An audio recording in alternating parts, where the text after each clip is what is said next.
ganda pa ng surface nila kasi sobrang smooth.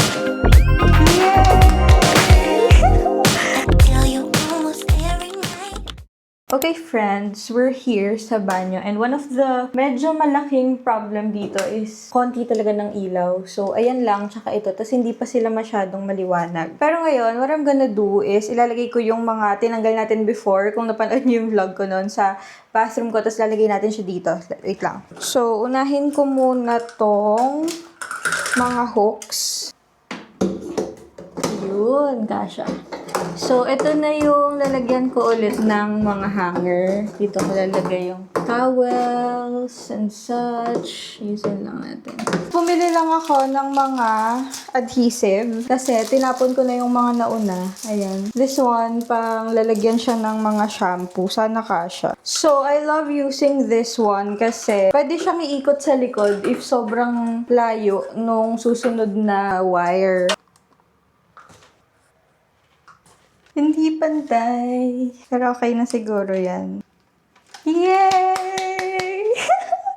May ilaw na tayo, friends. Ang liwanag na.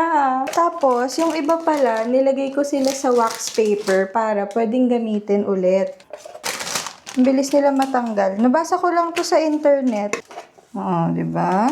Yun din yung ginawa ko dito. So, tatanggalin lang natin yan. Kasi kung san-san lang nakalagay ngayon yung mga toiletries ko.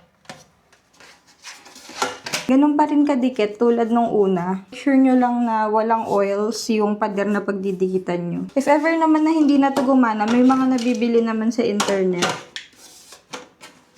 Yan!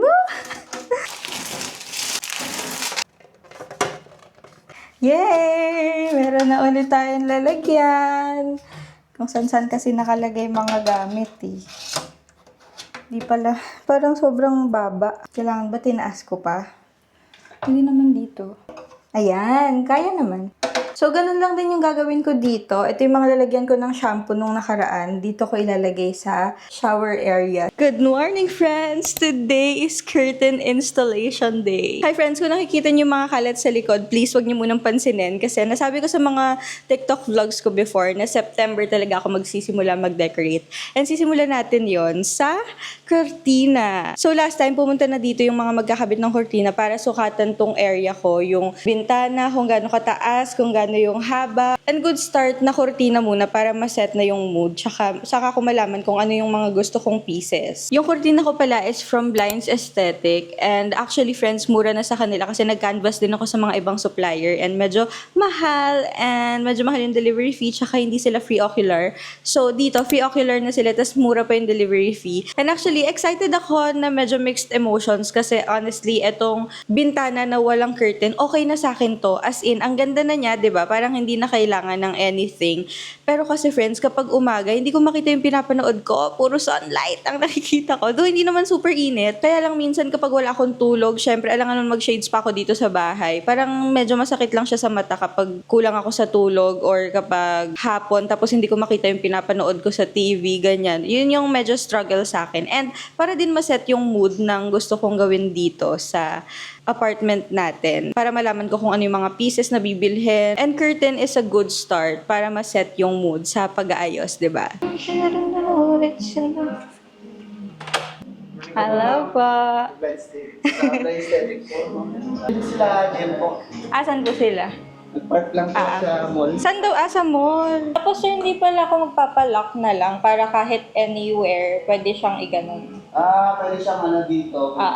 May ganyan pala kayong ladder. Iniisip ko, ano kaya kayo scaffolding? Kapag pag-ibigin natin ni Jem po. Para abot.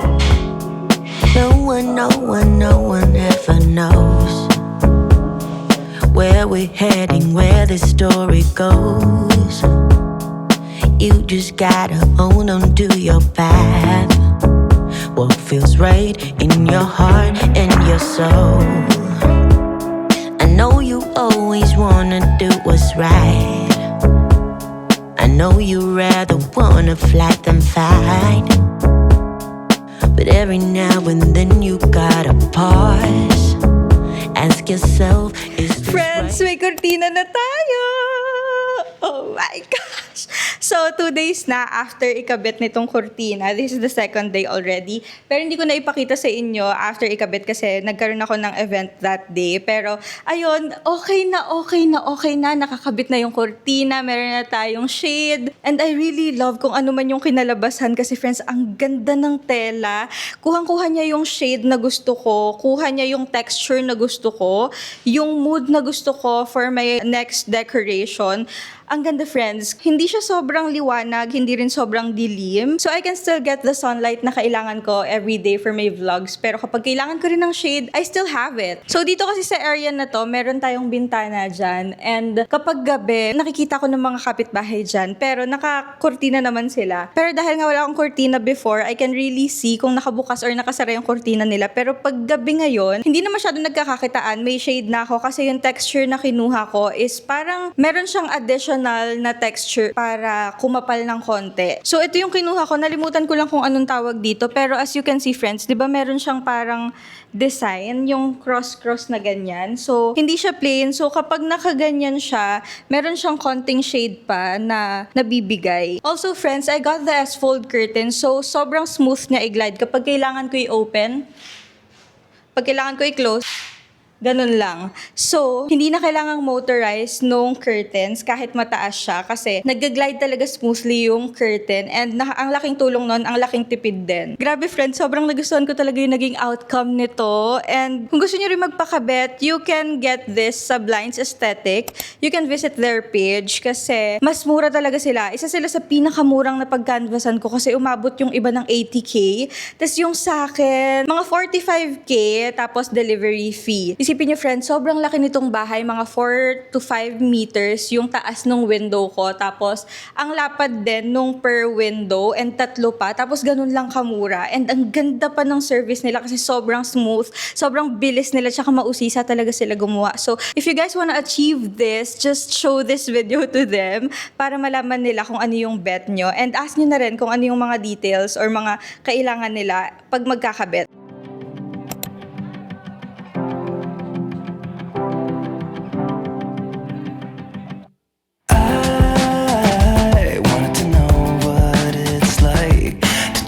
Sunset Boulevard with you. And I just wanna take one more bite of everything and every avenue. Like cold drinks, summer nights. Let's get a little too drunk. Are you down? 'Cause I just got to move. Take a look at all the shining lights.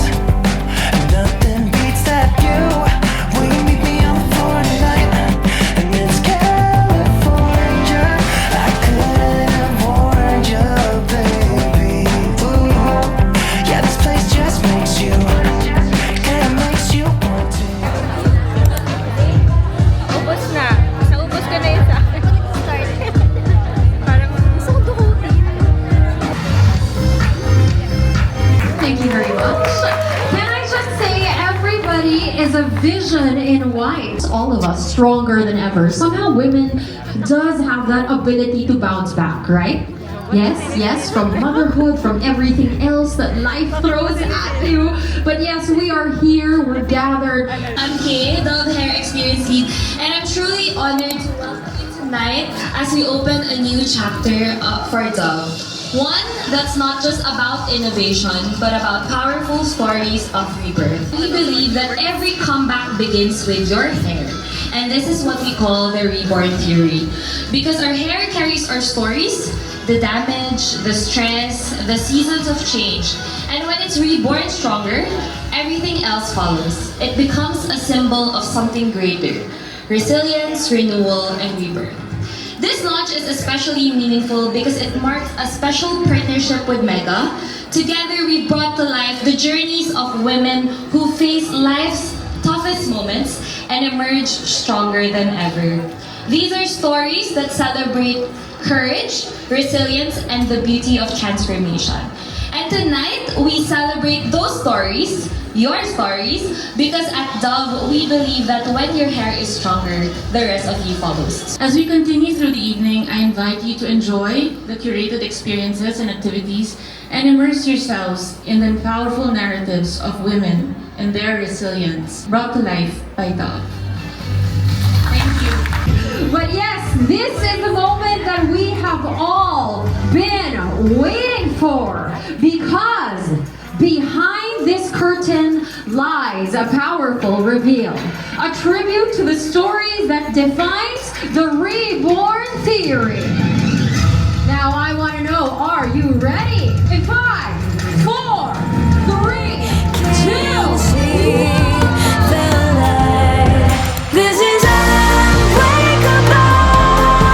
We survive every war, 'cause we're indestructible. You and I, you and I, you and I, been fighting all my life without a shield. A fire couldn't melt this iron steel. This is unbreakable. You and I, you and I, you and I, we're unbreakable.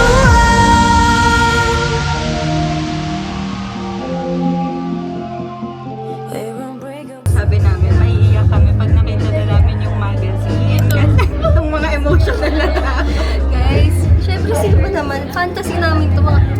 pagbigyan nyo kami. guys. Palit naman kami ng drink. Ang saya namin kasi kanina nandun kami nakaupo. Tapos in-open niya, sabi namin niya, nakasama ko sa ano, alam ko na. Sabi ko, ako rin. Nang nahihiya pa magtsikahan ng tungkol. Pero I'm so proud of you.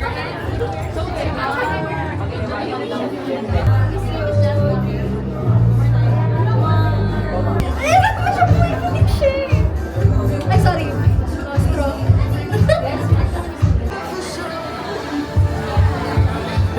Hi friends! Medyo sinisipon pa ako pero I wanna share with you a recent achievement, friends. So kung naaalala nyo, meron akong vlog sa Reborn Theory ng Dove and hindi ko nasabi sa inyo kasi gusto ko rin kayo i-surprise. So, lumabas na friends yung magazine issue! So, nauna kong nakita tong website. No, actually, yung teaser nila about the post. Tapos nakita ko tong website na napasama ako dito, friends. And I'm so happy kasi nasa cover tayo. Oh my God.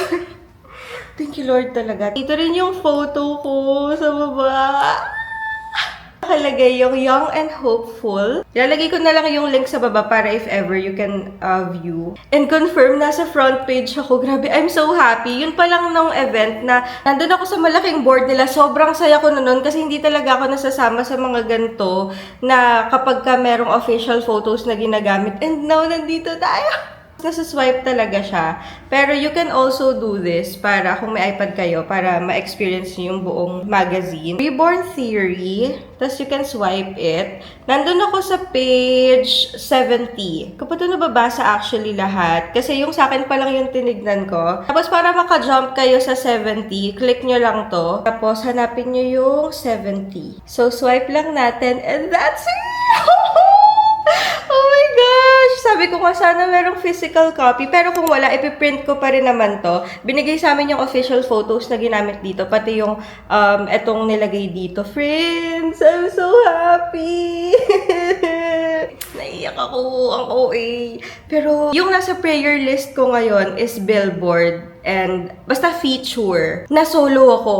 Solo page ako, friends. Ang saya-saya. Tapos story ko pa. Nagkaroon kami ng online interview. So, nag-type lang kami. Hindi kami yung ganon, na one-on-one. Kasi 50 women to. So, yung sinulat ko dun, grabe, habang sinusulat ko yung mga answers ko, naiiyak ako kasi yung kinwento ko dito is yung life ko nung 2020. Kung paano nangyari, kung paano nakabangon, and kung paano nag-work si God sa life ko. And I'm so happy na I can finally share this to the public. Kasi sa totoo lang, hindi talaga madali yung nangyari nung 2020. Pero, ang dami kong natutunan. Doon ako minit ni God. Pinakita niya yung kung sino talaga ako, kung ano yung hindi ako, at kung ano yung ako talaga. And now, I'm sharing this with you, friends, to read. Although, isang page lang siya, maikli lang to. Pero, I hope I can share to everyone kung ano yung talagang mismong nangyari, my whole story.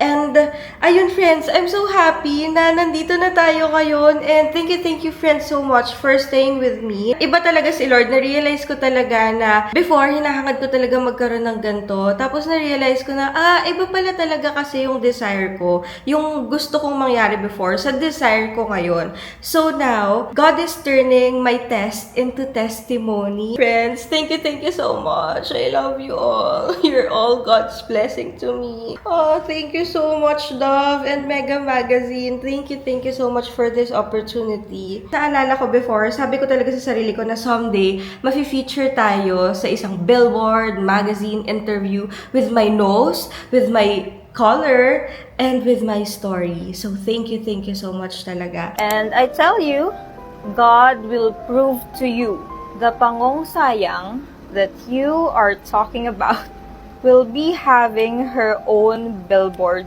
soon. Because I am worth it.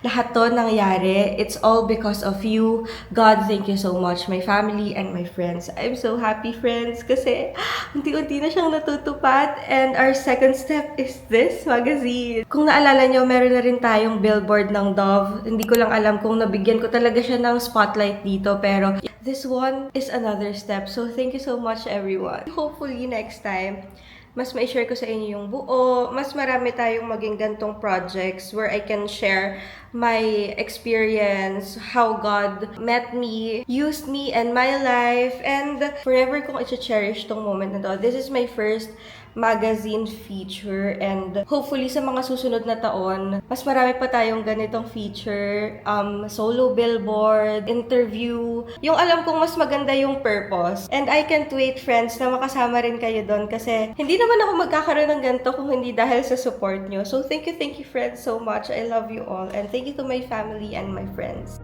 From that little girl with big dreams to this woman who's now part of something I used to only imagine, God has truly shown how He can use our stories for something greater. And in every season, He's been faithful. He really knows how to turn the desires of our hearts into reality in His perfect time. All glory. Congratulations! You've been selected as one of the women to be featured in a special collaboration between Mega and Dove Hair for its Reborn campaign! I'd love to feature you in a special issue as one of the women who embody this and showcase Dove's identity. Oh my gosh, Lord! Thank you! Iiyak ako!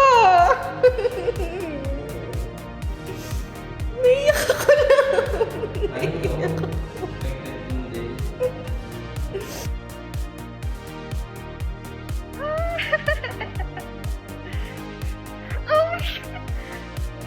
Saan na yata ako? Nasa front page ng magazine. Ayan. Sana ito yung front page. Ay, nako! You saw right